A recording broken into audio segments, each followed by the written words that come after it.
el pobre ser humano entendiera que sin Cristo no es nada, lo buscaríamos más y solo ganaríamos.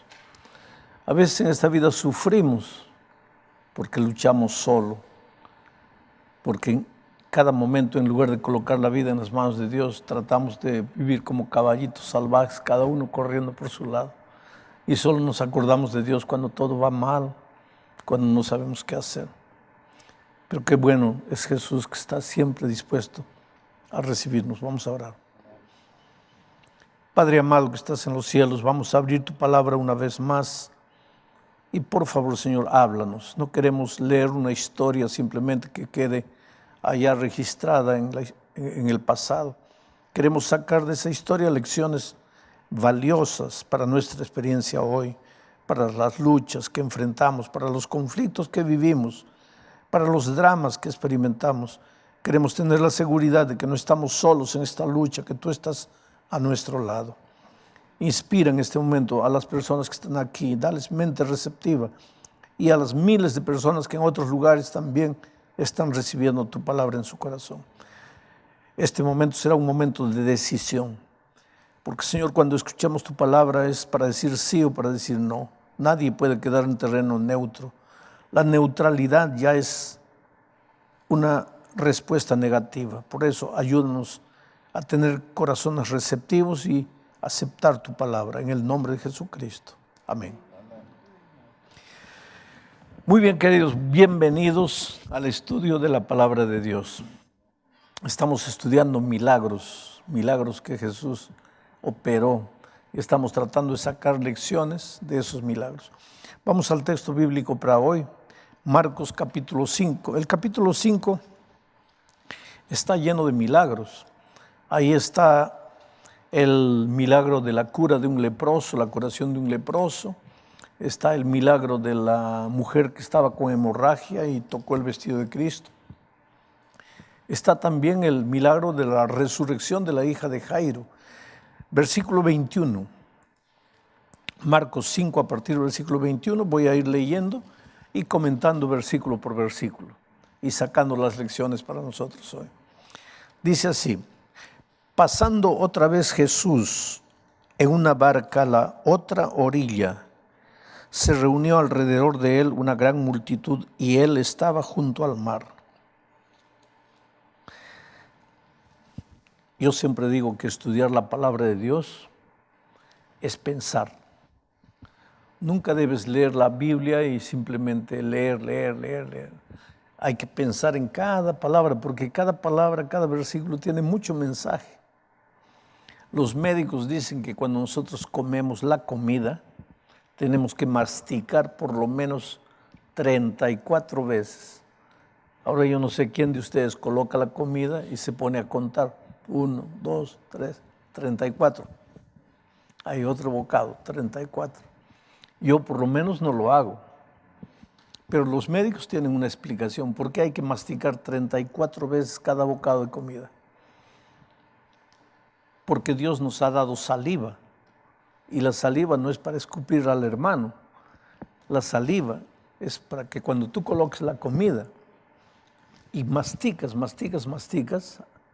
a la vez que con los dientes desmenuzas la comida, mezclas la comida con la saliva. Y cuando la comida entra a la barriga bien mezclada con saliva, la digestión es mucho más saludable. Y tienes bonita piel, tienes buena salud, tienes todo. Entonces masticar te hace bien. Pero nosotros vivimos en un mundo tan corrido que parecemos gallos, ¿no? Eso no es comer, eso es tragar. Comer es masticar. Y con la palabra de Dios la misma cosa. No hay que tragar la palabra de Dios, hay que masticarla, cada versículo masticar. Por ejemplo, en este primer versículo, pasando otra vez Jesús en una barca a la otra orilla, se reunió alrededor de él una gran multitud y él estaba junto al mar. ¿Qué podemos aprender de este versículo? Esto es interesante, hay que pensar. Dice, pasando otra vez Jesús en una barca a la otra orilla. ¿Por qué pasó en la barca a esta orilla? Porque había estado en la otra orilla. Y antes de estar en esta orilla ¿dónde había estado? En la otra ciudad. Y antes de estar en esa ciudad, en la otra ciudad. Entonces Jesús fue de esa ciudad a la otra ciudad, a la otra ciudad, a esta orilla, a la otra orilla, a la otra ciudad, a la otra ciudad. ¿Qué nos dice eso? Que la vida de Jesús fue una vida de peregrinaje. Que Jesús no tenía casa. Que Jesús no tenía un lugar fijo. Y un día te acuerdas que él dijo, las zorras tienen cuevas, los pajaritos nido, pero el Hijo del Hombre no tiene dónde reclinar su cabeza. En los 3 años de ministerio en esta tierra, Jesús nos enseñó que la vida del cristiano es una vida de peregrinaje. Ustedes salieron de Guatemala, la mayoría de ustedes, y vinieron a este país con el famoso sueño americano. Nosotros no tenemos que tener sueño americano, nosotros tenemos que tener sueño celestial, porque nuestra verdadera casa no está aquí en Estados Unidos, nuestra verdadera casa está en el cielo. Somos peregrinos, estamos caminando, y en este mundo de dolor, de miseria, nos van a despreciar, nos van a cerrar las puertas, nos van a hacer muchas veces sentir inferior por causa de nuestra raza. Esa es una realidad de esta vida, querido. Yo tengo casi la misma raza que ustedes. Y yo he sentido en carne propia a lo largo de mi vida que mucha gente por causa de mi raza me hace sentir como que inferior. Claro que el cristianismo me ha devuelto la autoestima. Eso es lo que el Evangelio hace. El Evangelio hace que tú te mires en el espejo y no digas, soy feo, mira. No, te miras en el espejo y dices, soy un hijo de Dios. Soy un príncipe del reino. Que puedo ser bajito, que puedo ser moreno, eso no es problema. Yo soy un hijo de Dios. El Señor Jesucristo murió en la cruz del Calvario. Y si yo no valiese nada, Él no habría muerto. Ahí está, mi valor no se mide por mi tamaño, no se mide por mi título doctoral que tenga o que no tenga, no se mide por cuánto dinero tengo, cuántas casas tengo, cuántos carros tengo, no se mide por el color de mi piel, si soy bonito, si soy feo, si soy gordo, si soy flaco. Mi valor se mide por la sangre de Jesús. La sangre se derramó por mí, entonces debo valer alguna cosa. Ahí está. Jesús era un peregrino. Jesús caminaba de un lugar a otro. ¿Buscaba qué? Te buscaba a ti. Jesús dejó todo en el reino de los cielos, vino a este mundo de miseria para buscarte a ti. Te buscaba a ti. Hace muchos años atrás yo era jovencito, yo tenía 21 años. Un muchacho me asaltó un día, me colocó un cuchillo, me quitó todo lo que tenía. Y después, ¿cómo son las cosas? Dios encaminó las cosas para que él asistiera a una reunión de evangelismo que yo estaba dando conferencias de la palabra de Dios. Y ahí él me confesó que él me había asaltado. El proceso de él fue lento, se fue convirtiendo, el Espíritu de Dios lo fue tocando. Y había aceptado a Jesús como su Salvador y sin embargo su problema era la droga, no podía vencer la droga. Y un día, viernes en la noche, yo me acuerdo, viernes de noche, ya había comenzado el sábado. Él no vino a las conferencias, yo fui a la casa. La mamá me dice, mira, hace 2 días que él no aparece. Y eso quería decir que él había vuelto a las drogas. Y en aquella favela, o Villa Miseria, o barriada, o pueblo joven, como le llamen, esos barrios de gente pobre, y también mucha gente peligrosa, violenta. Yo trabajaba ahí estaba mi iglesia. Y yo sabía dónde estaban los huecos, donde se vendía droga, prostitución, homosexual, lugares de miseria. Yo conocía todo el barrio, ¿no? Yo sabía que ahí estaría. Y me fui allá, viernes de noche. Entré, efectivamente estaba ahí, sentado. Botellas de cerveza y amigos. Todo el ambiente lleno de humo, de cigarro, de droga, de marihuana. Y cuando él me vio, se levantó. Estaba medio borracho, medio drogado. Y vino. Me dice, ¿qué haces aquí? Le digo, vine a buscarte. Me dice, ¿qué haces aquí? Mira este lugar. Tú eres un pastor. Tú nunca puedes pisar un lugar como este. Todo esto es basura, esto es pecado, esto es miseria. ¿Qué haces tú aquí? Le digo, pues vine a buscarte. Pero tú eres pastor, tú no puedes pisar un lugar como este. Y le digo, mira, un día el Señor Jesucristo, que estaba en el cielo, que era santo, el santo de los santos, lo dejó todo y vino a este mundo de miseria, de basura, de pecado, y pisó esta tierra. ¿Por qué? Para buscarme a mí. ¿Y por qué yo no podría venir a este lugar para buscarte a ti? En el nombre de Jesucristo. Y este muchacho se puso a llorar, ¿sabes? Dice, no, yo no valgo nada. Jesús me va a buscar para qué, yo no valgo nada. Mira lo que soy. Esta vida te golpea a veces. Esta vida te lleva a hacer tanta tontería en la vida que llega un momento en que tú piensas, yo no valgo nada. ¿Por qué Jesús tiene que amarme? Es que Él no te ama porque hayas hecho algo bueno. Él te ama porque te ama. No le pidas explicación. Él simplemente te ama porque Él es amor. Jesús pasó. Jesús vino. Multitudes lo seguían porque Él buscaba a los pecadores. No sé si te has dado cuenta en la Biblia, cuando lees las historias de Jesús, Él no buscaba santos. Él buscaba pecadores. Un día los fariseos le dijeron, este se junta y come con los pecadores y publicanos. Donde estaba Jesús, ahí estaban los ladrones, los miserables, los traficantes de droga, los drogadictos, los borrachos, las prostitutas, ahí es donde estaba Jesús. Y los fariseos le decían, ¿por qué está ahí? Este no puede ser el Hijo de Dios. Porque para ellos el Hijo de Dios tenía que estar entre los santitos. Pero Jesús no había venido a este mundo a buscar santos. Dice él, los sanos no necesitan de médico. Él vino a buscar y a salvar lo que se había perdido. Por eso Jesús era un peregrino. Andaba en el mundo peregrinando, buscando seres humanos pecadores. Y cuando estaba ahí, mira lo que sucedió, el versículo 22. Y vino uno de los principales de la sinagoga, llamado Jairo, y luego que le vio, se postró a sus pies y le rogaba mucho diciendo, mi hija está agonizando, ven y pon las manos sobre ella para que sea salva y vivirá. Fue pues con él y le seguía una gran multitud y le apretaban.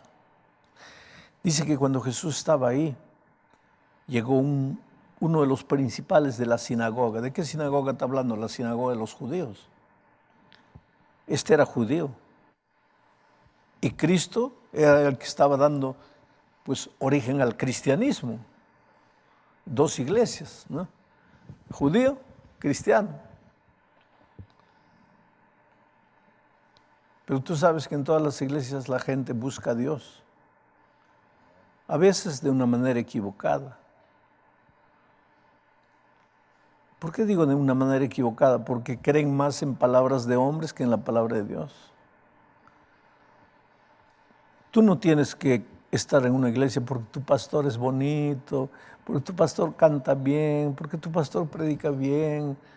Tú no tienes que creer a los hombres, tú tienes que creer a la palabra de Dios. Y tienes que estudiar la conciencia, así masticando cada palabra. Yo no soy adventista porque mi papá era o porque mi mamá era, no. Yo soy adventista porque cada vez que estudio más la palabra de Dios, por ejemplo, hablando solo del sábado, cada vez que estudio la palabra de Dios más y más y más, yo no entiendo cómo puede haber alguien que lea la Biblia y no entienda que el sábado es un día santo, eterno, desde la creación. Muchos dicen, no, el sábado era para los judíos, pero si en el jardín del Edén no había judíos y ya el sábado era santo. Y la palabra de Dios dice, y será que de sábado en sábado, allá en el cielo vendrá toda carne a adorar. ¿Cómo que puede haber sido solo para los judíos? Entonces, Mis convicciones se fundamentan en la palabra de Dios. Y yo siempre digo que si un día yo descubriera que mi iglesia cree algo que no está en la palabra de Dios, yo sería el primero en salir. Porque yo no le debo fidelidad a un grupo de personas, yo le debo fidelidad a mi Dios. Pero cada vez que estudio más la doctrina de mi iglesia, más confianza tengo en que es un pueblo humano, un pueblo pecador como yo, pero un pueblo que estudia la palabra de Dios y trata de hacer la voluntad de Dios. Pero aquí un judío viene a Jesús y se arrodilla. Tú sabes que los judíos esperaban al Mesías, ¿no es cierto? Al Mesías libertador. Y cuando Jesús vino, ellos deberían haberlo recibido, porque tenían evidencias en la palabra de Dios de que ese niño que nació y creció era el Mesías libertador. Pero muchos judíos no lo aceptaron, hasta hoy no lo aceptan. Pero este judío lo vio como Dios, porque los seres humanos solo nos arrodillamos delante de Dios. Y este judío vino y se arrodilló delante de Jesús.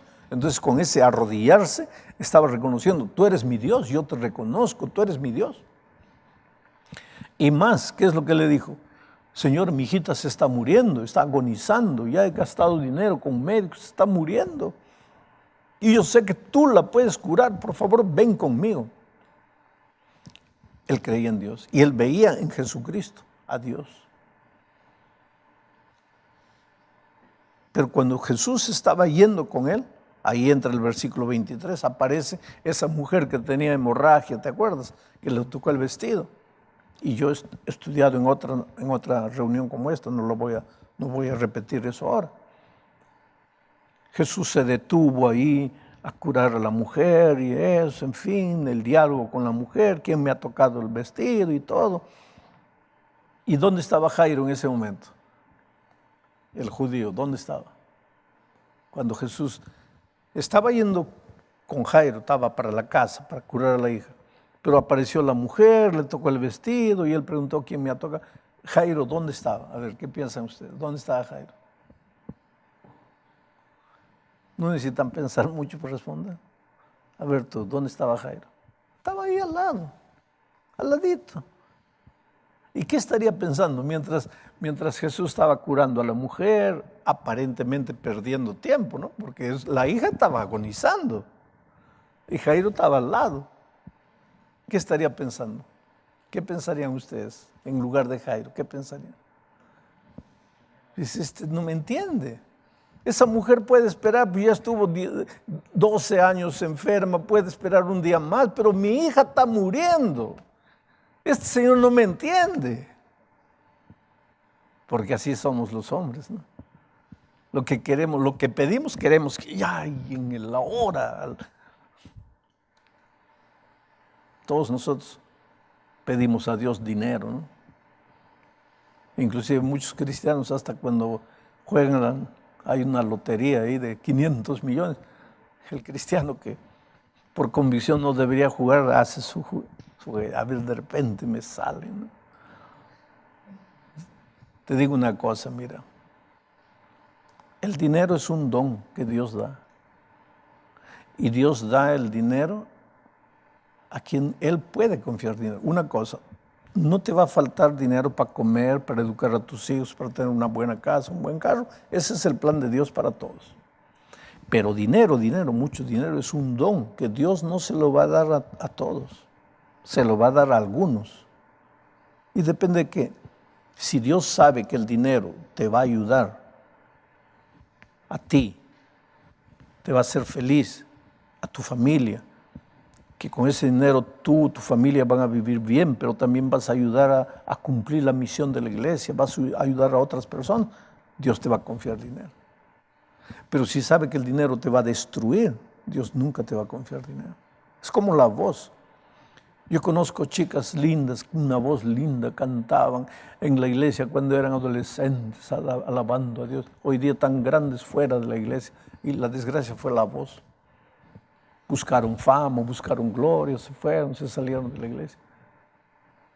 Entonces, ¿por qué a mí Dios no me dio una buena voz? Tal vez porque la buena voz me habría malogrado. Entonces me dio esa voz toda quebrada. Yo siempre le preguntaba a Dios, pues, Señor, si tú sabías que yo iba a ser un predicador, un evangelista, ¿por qué no me diste una voz así, gruesa, buena? Y mi esposa un día me dice, ay, si Dios te hubiera dado una buena voz, habrías confiado en tu voz, no habrías confiado en Dios. Pero para que aprendas a confiar en Dios y no en tu voz, Dios te ha dado esa voz. Y es con esa voz que Dios te va a ayudar a cumplir la misión. Y es así. Yo tengo que depender de Dios, tengo que estar tosiendo. ¿Por qué? Porque eso es lo que me hace depender de Dios. Pobre Jairo, ¿no? Jairo no era un pobrecito, ¿eh? Jairo tenía casa, que tenía carro. Claro, en ese tiempo no había carro, ¿no? Pero tenía todo. Era uno de los principales de la sinagoga. Vivía en un barrio bueno, buena ropa. Sus hijos estudiaban en las mejores escuelas. Jairo era el típico de clase social alta. Hay muchos que piensan que cristiano solo es el pobre, borracho, miserable, que no tiene nada. Un día se encontró con Jesús. No, yo conozco políticos prominentes que un día se entregaron a Jesús y dejaron la política. Y un político de esos que dejó la política, un día me dijo, mire, pastor, yo dejé la política, yo podría hasta llegar a ser presidente de la República, pero dejé todo. Porque política no combina con cristianismo. ¿Por qué? No le voy a explicar, pastor, pero el buen cristiano no puede ser. O es buen cristiano o es buen político, o es buen político pésimo cristiano. Entonces yo preferí ser buen cristiano. Y dejo la política. Pero yo conozco gente millonaria, gente rica, gente poderosa, gente famosa que se ha entregado a Jesús, que ha aceptado a Jesús. Y aquí está Jairo, un hombre de clase social alta, encontró a Jesucristo, se rindió, se entregó. Es que en el momento de la necesidad, oye, querido, cuando un hijo, especialmente, porque los que son papás me van a entender, ustedes que son muchachos, no tienen hijos, no van a entender todavía, cuando son papás van a entender. El papá daría la vida por el hijo. El papá se queda sin comer para que el hijo coma. El papá puede andar con un zapato viejo, todo acabado, para que el hijo tenga un buen tenis. Yo veo la historia de mi padre cómo me amaba, yo una vez había un congreso de jóvenes en la capital de mi país y mi papá sabía que yo quería ir, pero no había dinero. Entonces vi a mi padre salir y después volvió y ya desde la puerta gritó a la mamá, prepara la ropa del muchacho que se va a Lima al congreso. Pero si no hay dinero. Lo único que mi padre guardaba de su papá, o sea, de mi abuelo, era un reloj de oro, de esos que se usaba aquí en el bolsillo, no sé si se acuerdan, viejos relojes de oro.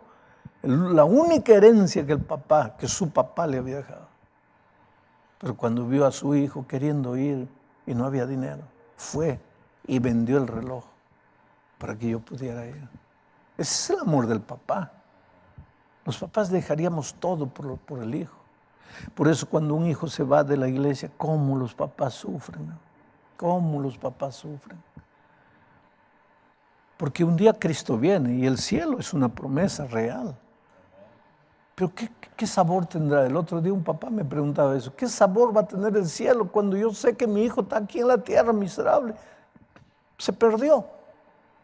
Es que también cuando vayamos al cielo, nuestra memoria pues ya será santificada. Ya nuestro concepto de justicia ya no. Entenderemos que pues Él se perdió porque Él escogió ese triste camino. Pero la felicidad será tan grande.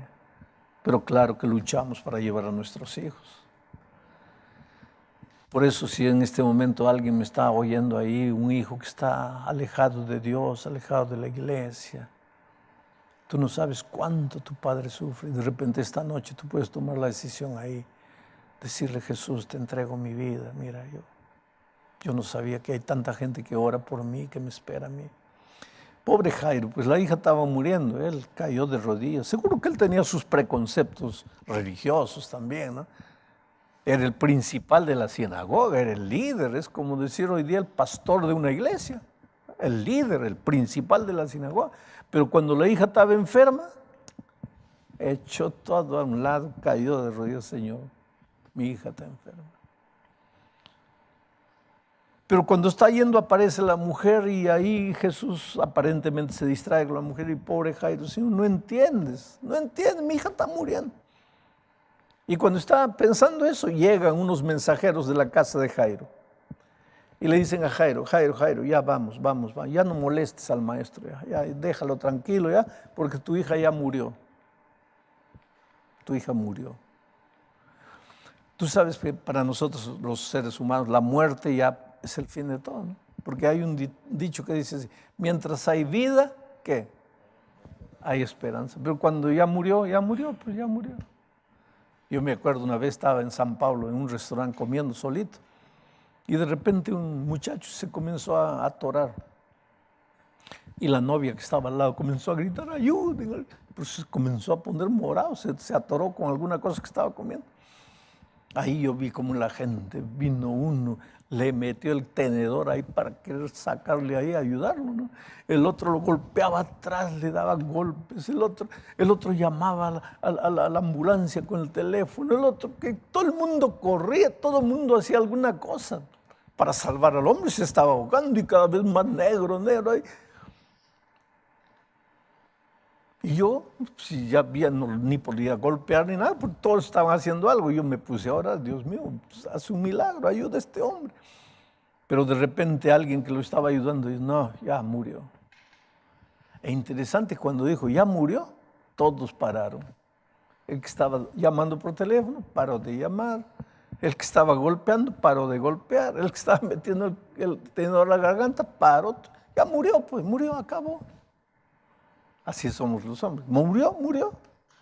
Entonces cuando vinieron los mensajeros le dijeron, Jairo, ya no lo molestes, ya murió.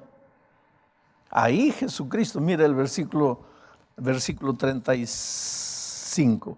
Mientras él aún hablaba, vinieron de la casa del principal de la sinagoga diciendo, tu hija ha muerto, ¿para qué molestas más al maestro? Pero Jesús, luego que oyó lo que se decía, dijo al principal de la sinagoga, no temas, cree solamente. Y no permitió que le siguiese nadie, sino Pedro, Jacobo y Juan, hermano de Jacobo. Y vino a casa del principal de la sinagoga. Vio el alboroto, a los que lloraban y lamentando mucho. Y entrando les dijo, ¿por qué os alborotáis y lloráis? La niña no está muerta, sino duerme. Y se burlaban de él. Mas él, echando afuera a todos, tomó al padre y a la madre de la niña y a los que estaban con él y entró donde estaba la niña. Y tomando la mano de la niña le dijo, Talita Cumi, que traducido es, niña, a ti te digo, levántate. Y luego la niña se levantó y andaba, pues tenía 12 años, y se espantaron grandemente. Pero él les mandó mucho que nadie lo supiese y dijo que se le diese de comer. Hay tantas lecciones aquí, pero ya no tengo tiempo. La muerte. Tú puedes pensar, mi matrimonio ya murió. Para Cristo no. Tú puedes pensar, mi hijo ya está muerto. Para Cristo no. Tú puedes pensar, ya mis sueños acabaron. Para Cristo no. Para Cristo nada muere, nada termina. Desde el punto de vista humano todo puede estar perdido, acabado. No para Jesucristo. Pero la palabra de Jesús fue, cree. Y si tú crees, Dios puede hacer maravillas en tu vida. Pastor, yo creo. ¿Crees? Entonces Marcos 16 viene y te dice, el que creyere y fuere bautizado. ¿Tú crees? Entonces la siguiente pregunta, ¿ya te bautizaste? No, todavía estoy creyendo, después me bautizo. No existe eso. El versículo para nosotros en español dice, el que creyere y fuere bautizado. Pero en griego es, el que creyere siendo bautizado. O sea, para Dios creer es bautizarse. No te bautizas, no crees. ¿Tú crees que para Dios creer es, sí, yo creo? No. Bautízate. Creer es bautizarte, porque creer es acción. El mayor momento de creer es el bautismo, porque ¿qué pasa en el bautismo? Tú te entregas en las manos del pastor. El pastor ahí es un símbolo de Jesucristo, No es Jesucristo, es un pobre pecador como cualquiera, pero es un símbolo de Jesucristo. En el momento que tú te entregas a la mano. ¿Y qué hace el pastor? Te sumerge al agua y tú te dejas sumergir, ¿no es cierto? Tú crees, tú confías, pero ya te imaginas qué pasaría si el pastor te sumerge y decide no levantarte. ¿Qué pasaría? Te mueres. Pero tú crees, tú confías que Él te sumerge y ahora te va a levantar. Tú crees, por eso es el que creyera y fuera bautizado. Porque el bautismo es el ejercicio de la fe. Entonces, si no te has bautizado, todavía no has creído. Y cuando tú crees, ahí, al que cree, todo es posible. Y Jairo creyó y su hija resucitó. Hace muchos años nació un niño en la casa de un pastor.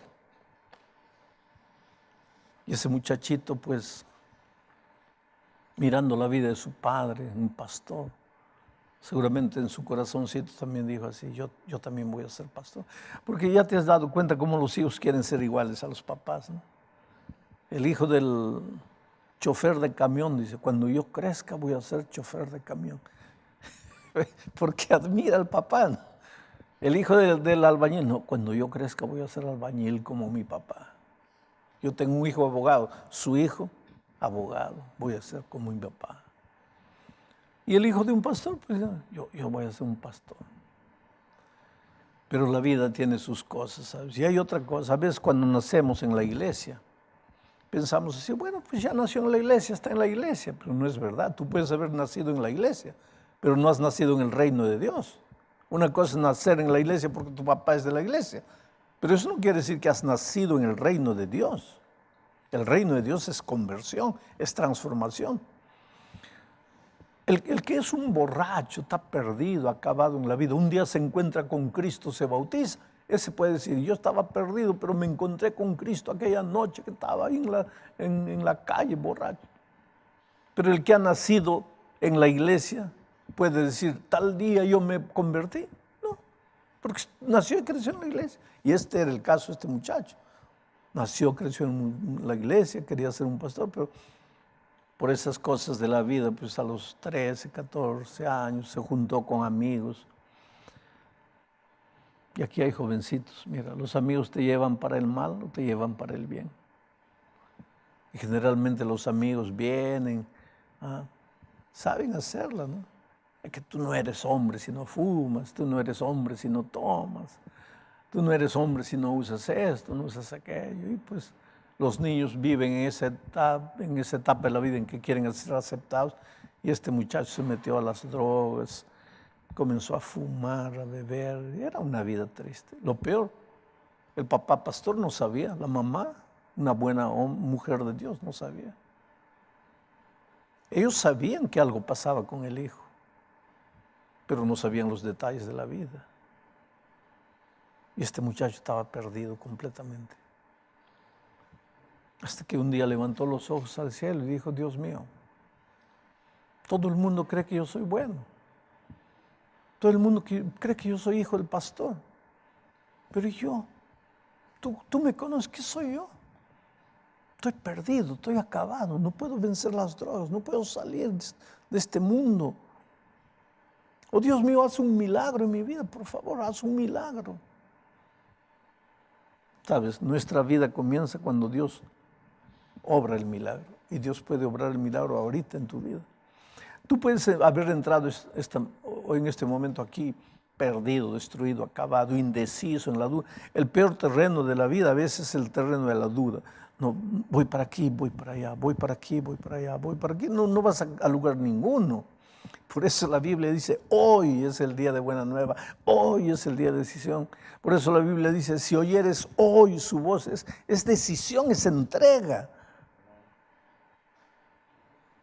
Y ese muchacho pues dijo, Señor, si depende de mí estoy perdido, yo no tengo fuerzas. Si tú me pides, hijo, deja las drogas, estoy perdido. Yo te digo una cosa, saca de mí la droga. Saca de mí todo esto, cámbiame, transfórmame, hazme un hombre nuevo. Y la sierva del Señor dice que tú cuando clamas a Dios, tú no sientes, porque no es físico, pero la mano invisible de Dios te toca. Y en el momento que la mano invisible de Dios te toca, tus pecados te son perdonados, eres una nueva criatura.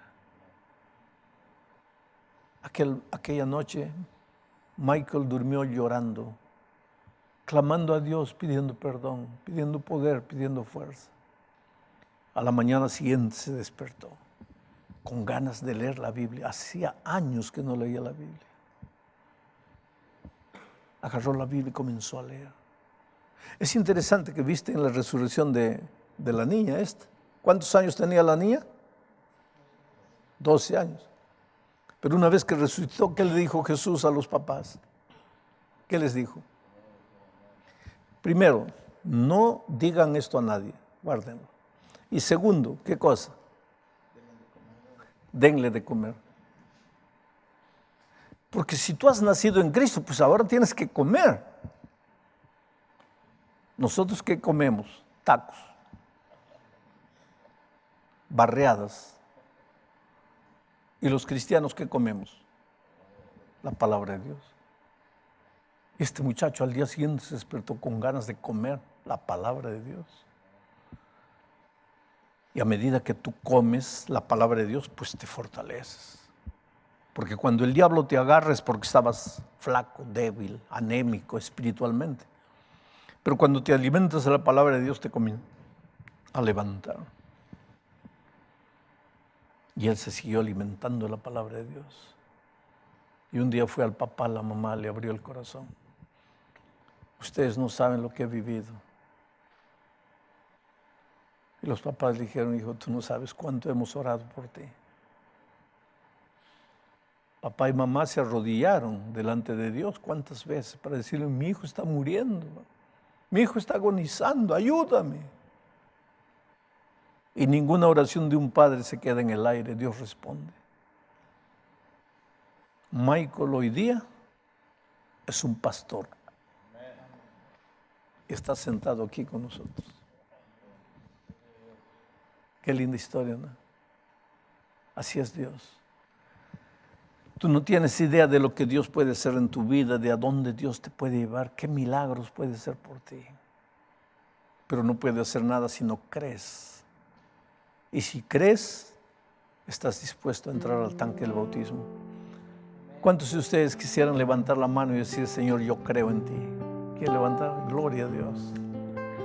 Y a ti que estás mirándome ahí en otro lugar, este es el momento. Mira, el director del pequeño grupo que está contigo, él se va a acercar a ti, te va a abrazar. Entrégale tu corazón. Dios quiere hacer maravillas en tu vida, pero no lo puede hacer si tú no quieres. Tú tienes que decir sí. Que el milagro de Dios se opere en este momento. Esta noche, este momento es una noche de milagros. Dios va a hacer maravillas en tu vida si tú clamas a Dios. Ahí donde estás, levanta la mano, entrégate al Señor Jesús. Dile a tu director de pequeño grupo, yo quiero bautizarme. Hoy es el día de salvación. Vamos a orar. Oh Padre querido, gracias por tu palabra, gracias por tu mensaje, gracias por el testimonio de Michael, por su vida. Hoy día lo usas como un ministro poderosamente para predicar tu evangelio, para salvar almas, porque un día lo salvaste, lo alcanzaste con tu poder y tu gracia. Esta noche han tomado la decisión aquí y en diferentes lugares, mucha gente. Oh Señor, confirma esa decisión, concretiza esa decisión. Y cuando Cristo venga en las nubes de los cielos, danos la alegría de estar juntos, reunidos y alabar tu nombre por toda la eternidad. En el nombre de Jesús. Amén. Antes solo escuché, mas ahora mis ojos lo ven. No me quiero apartar, apartar, apartar, apartar, apartar.